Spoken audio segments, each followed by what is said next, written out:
الحمدللہ رب العالمین والصلاة والسلام علی سید الانبیاء والمرسلین وعلی آلہ واصحابہ اجمعین۔ 19 پارے ہمارے مکمل ہو چکے ہیں۔ آج 20واں پارہ شروع کریں گے۔ سورہ نمل چل رہی تھی، آخر میں اللہ رب العالمین نے حضرت قوم ثمود اور صالح علیہ السلام کا قصہ بیان فرمایا تھا، اور اس کے بعد اب 20ویں پارے سے یہاں اللہ رب العالمین اپنی حقانیت کے کچھ دلائل بیان کرنے کے بعد ارشاد فرماتے ہیں کہ کیا ایسا ہو سکتا ہے کہ جو ذات اتنی زیادہ جس کی مخلوق ہو، جو اتنی زیادہ چیزوں کو، اتنی بڑی بڑی چیزوں کو احسن طریقے سے جس نے پیدا کیا ہو، تمہارے ہاتھوں سے تراشے ہوئے بت ان کے برابر ہو سکتے ہیں؟ چنانچہ ارشاد فرمایا جس نے آسمان کو بنایا، زمین کو بنایا، آسمان سے پانی کو برسایا اور مختلف قسم کے پھلوں کو پیدا کیا، اسی طرح جس نے زمین کو ٹھہرانے کے لیے پہاڑ بنائے، نہریں بنائی، اور 2 دریا الگ الگ طریقے کے، کھارے پانی اور میٹھے پانی کے 2 الگ الگ رنگ کے پانی ایک ساتھ جس نے چلائے، تو کیا وہ معبود اور جو جس کو تم معبود کہتے ہو اپنے ہاتھوں سے تراش کر، یہ آپس میں برابر ہو سکتے ہیں کیا؟ اور پھر فرمایا قُلْ هَاتُوا بُرْهَانَكُمْ إِن كُنتُمْ صَادِقِينَ، اگر تم اپنے اس دعوے میں سچے ہو تو کوئی دلیل لے کر آ جاؤ۔ اس کے بعد آگے اللہ رب العالمین نے بنی اسرائیل کے بارے میں بھی ارشاد فرمایا کہ بنی اسرائیل جن چیزوں کے بارے میں آپس میں اختلاف کرتے تھے، اس قرآن کریم نے ان کو بھی کلیئر کر دیا ہے، اور فرمایا إِنَّ هَذَا الْقُرْآنَ يَقُصُّ عَلَى بَنِي إِسْرَائِيلَ أَكْثَرَ الَّذِي هُمْ فِيهِ يَخْتَلِفُونَ، جس چیزوں کے بارے میں یہ آپس میں اختلاف کرتے تھے قرآن نے ان سب کو کلیئر کر دیا۔ لہذا بنی اسرائیل کو چاہیے اس کی قدر کریں، اس کو پڑھیں اور اپنے اختلافی مسائل کو ختم کر اللہ رب العالمین کی اطاعت کریں۔ سورت کے آخر میں اللہ رب العالمین نے قیامت کے دن کا کچھ نقشہ کھینچا ہے، وَيَوْمَ يُنفَخُ فِي الصُّورِ، کہ جس دن سور پھونکا جائے گا ہر چیز تباہ و برباد ہو جائے گی، ہر چیز ختم ہو جائے گی۔ اور فرمایا وَتَرَى الْجِبَالَ تَحْسَبُهَا جَامِدَةً وَهِيَ تَمُرُّ مَرَّ السَّحَابِ، یہ تم پہاڑوں کو سمجھتے ہو یہ سختی کے ساتھ جمے ہوئے ہیں، اور تم اس دن دیکھو گے کہ یہ روئی کے گالوں کی طرح آسمان میں بادلوں کی طرح اڑ رہے ہوں گے۔ آخر میں اللہ رب العالمین نے آپ صلی اللہ علیہ وسلم کو ارشاد فرمایا کہ آپ کہہ دیجئے کہ مجھے بھی اس کا حکم ہے کہ میں اللہ کی اطاعت کروں، قرآن کریم کو پڑھوں، جو ہدایت کا راستہ اختیار کرے گا اپنے لیے، جو گمراہ ہوگا تو کہہ دیجئے آپ کہ میں تو ڈرانے والا ہوں، جو مانے گا وہ کامیاب ہوگا، جو نہیں مانے گا اس کا اپنا ہی نقصان ہے۔ یہاں سورہ نمل کا اختتام ہے، آگے سورہ قصص ہے۔ اس کے اندر چونکہ اللہ رب العالمین نے سب سے پہلے حضرت موسیٰ علیہ السلام اور فرعون کا قصہ بیان فرمایا ہے کہ فرعون نے بچوں کو قتل کرنا شروع کر دیا تھا، تو موسیٰ علیہ السلام بھی حضرت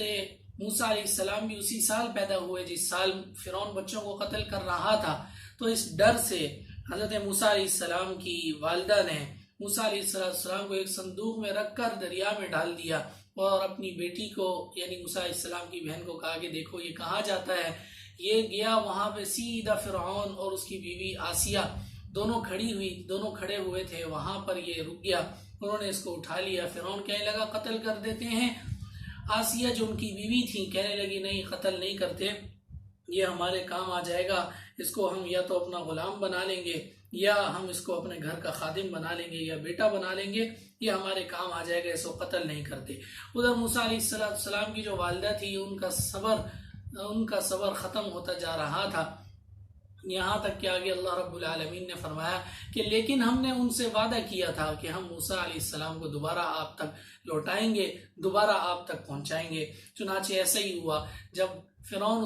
ان کو اپنے محل میں لے گیا تو اللہ رب العالمین فرماتے ہیں حرمنا علیہ المراضع، تمام دودھ ہم نے حرام کر دیے، عورتوں کے دودھ ہم نے حرام کر دیے، کسی کا دودھ نہیں پی رہے تھے حضرت موسیٰ علیہ السلام، یہاں تک کہ ان کی بہن آئی کہنے لگی میں ایسی عورت کا پتہ بتاتی ہوں جس کا یہ دودھ پئیں گے۔ چنانچہ وہ اپنی والدہ کو لے گئی اور کسی کو بتایا نہیں کہ یہ ان کی والدہ ہیں۔ اس طرح حضرت موسیٰ علیہ السلام دوبارہ اپنی والدہ سے مل گئے۔ پھر جب موسیٰ علیہ السلام جوان ہو گئے تو اللہ رب العالمین نے ایک واقعہ ذکر فرمایا کہ ایک قبطی جو فرعون کا ماننے والا تھا اور ایک مسلمان جو بنی اسرائیل میں سے تھا، دونوں کا جھگڑا ہو رہا تھا۔ موسیٰ علیہ السلام نے جھگڑا ختم کرنے کے لیے اس قبطی کو مکہ مارا، وہ مکہ اتنا پاورفل ہو گیا کہ وہ قبطی تو وہیں پہ مر گیا۔ تو موسیٰ علیہ السلام بڑے پریشان ہو گئے اور چھپتے پھر رہے تھے، اور اگلے دن پھر جب نکلے تو دیکھا کہ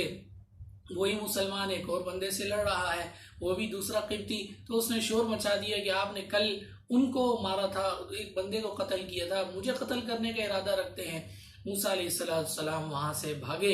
اور فرعون کے دربار میں موسیٰ علیہ السلام کو قتل کرنے کی سازش ہونے لگی۔ کسی نے حضرت موسیٰ علیہ السلام کو مخبری کی۔ موسیٰ علیہ السلام ہجرت کر کے مدین چلے گئے۔ مدین میں جب گئے تو وہاں پہ ایک کنویں پہ دیکھا 2 لڑکیاں دور کھڑی ہوئی تھی، پانی نہیں پلا رہی تھی رش کی وجہ سے، ان کی بکریوں کو پانی پلایا۔ وہ دونوں گھر آ کے کہنے لگی کہ ہم نے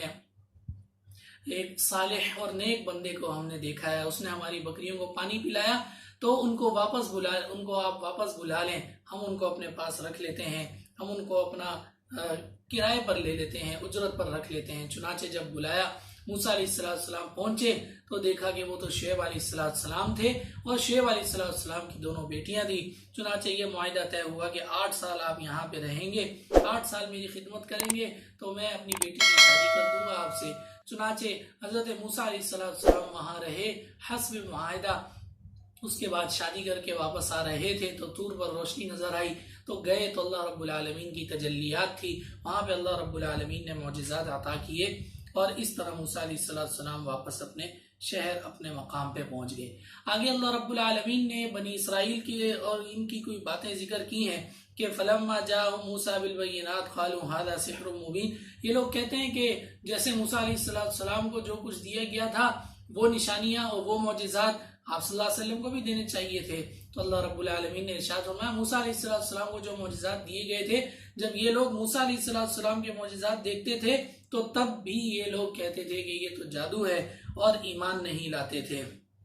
اللہ رب العالمین نے آگے ارشاد فرمایا ہم نے موسیٰ علیہ السلام کو کتاب دی، اور اس کے بعد ہم نے نہ ماننے والی بہت ساری بستیوں کو ہم نے تباہ و برباد کیا، تاکہ لوگوں کے لیے عبرت بنے اور رحمت بنے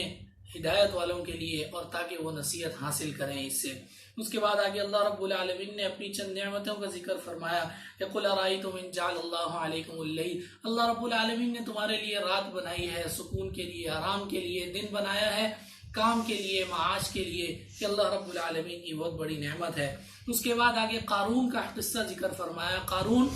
حضرت موسیٰ علیہ السلام کا رشتہ دار تھا، اور بہت ہی امیر آدمی تھا، اور کافر تھا، اور کفر کے کاموں میں اپنا پیسہ خرچ کرتا تھا۔ موسیٰ علیہ السلام نے بڑا سمجھایا کہ دیکھو بھائی، تم نیکی کے کاموں میں تمہیں پیسہ خرچ کرنا چاہیے، اچھے کام میں پیسہ خرچ کرنا چاہیے، الٹا تم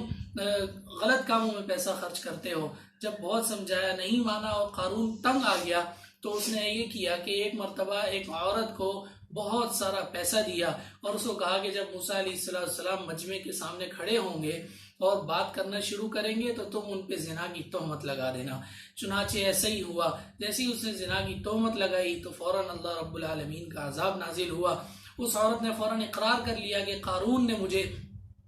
اس کے پیسے دیے تھے، اور اس نے مجھے کہا تھا کہ تم پیسے لے لو اور اس طرح تہمت لگاؤ۔ چنانچہ حضرت موسیٰ علیہ السلام کو غصہ آیا، موسیٰ علیہ السلام نے قارون کے خلاف بددعا دی، اسی وقت زمین پھٹی اور قارون کو نگل گئی۔ وہاں موجود جو لوگ تھے وہ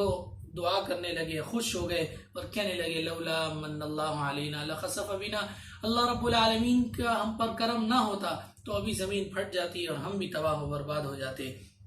اس کے بعد آگے اللہ رب العالمین نے بیان فرمایا کہ جو شخص نیکی کا کام کرے گا، اللہ رب العالمین اس کے بدلے 10 گناہ دیں گے، اور قیامت کے دن 10 گناہ بڑھا چڑھا کر دیں گے۔ البتہ برائی کا جو کام ہے وہ اسی کے بدلے برائی کی بقدر ہی سزا دی جائے گی۔ آخر میں اللہ رب العالمین نے یہ تعریف فرمایا لا تدعوا مع اللہ الہا آخر۔ اللہ رب العالمین کی الوہیت اور وحدانیت کا بیان ہے کہ اللہ کے علاوہ کسی کو خدا نہ بناؤ، ایک اللہ رب العالمین کو خدا بناؤ، اسی کی حاکمیت ہے، وہی حاکم ہے، اور اسی کا سب کچھ ہے، اسی کی طرف لوٹنا ہے۔ یہاں پہ آگے سورہ عنکبوت شروع ہو رہی ہے۔ عنکبوت مکڑی کو کہتے ہیں۔ اس صورت میں اللہ رب العالمین نے مکڑی کا ذکر کیا ہے اور مکڑی کی مثال دی ہے، آگے میں اس کی تفصیل بیان کروں گا۔ اس مناسبت سے اس صورت کا نام عنکبوت ہے۔ اللہ رب العالمین نے اس کی ابتدا یوں فرمائی کہ بعض لوگ یہ سمجھتے ہیں کہ ہم فری میں جو ہے وہ جنت میں چلے جائیں گے اور اللہ رب العالمین ہمیں آزمائیں گے نہیں۔ تو اللہ رب العالمین نے فرمایا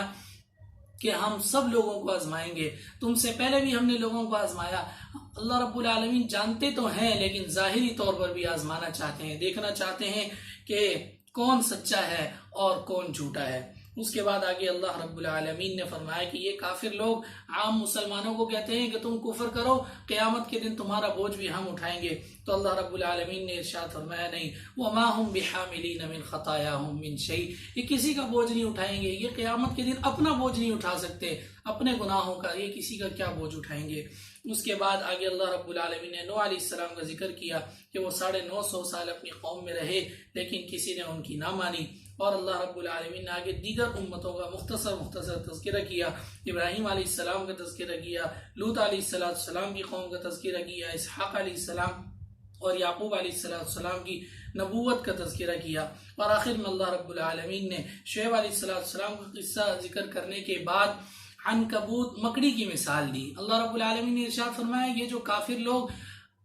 دین کے خلاف باتیں کرتے ہیں، سازشیں کرتے ہیں، ان کی کوئی حیثیت نہیں ہے، ان کی حیثیت ایسے ہے جیسے کہ مکڑی کا جالا ہوتا ہے۔ مکڑی کا جالا کتنا کمزور ہوتا ہے جس کی کسی کی نظر میں کوئی حیثیت نہیں ہوتی۔ اس لیے اسلام کے خلاف ان کی سازشیں، اسلام کے خلاف ان کی باتیں، ان کی کوئی حیثیت نہیں ہے، ان کو توجہ دینے کی ضرورت نہیں ہے، لہذا آپ مطمئن رہیں۔ اور ان اللہ یعلم ما یدعون من دونہ من شیء، اللہ رب العالمین بخوبی جانتے ہیں یہ لوگ جو کچھ کرتے ہیں۔ آخر میں اللہ رب العالمین نے اپنی حقانیت کی دلائل دیے اور فرمایا خلق اللہ السماوات والارض بالحق، وہی اللہ ہے جس نے زمین آسمان کو پیدا کیا، اور ان فی ذلک لآیۃ للمؤمنین، اس سے مومنوں کی نشانی ہے تاکہ وہ عبرت حاصل کریں، دیکھیں اور اپنے اللہ کو یاد کریں۔ وآخر دعوانا ان الحمد للہ۔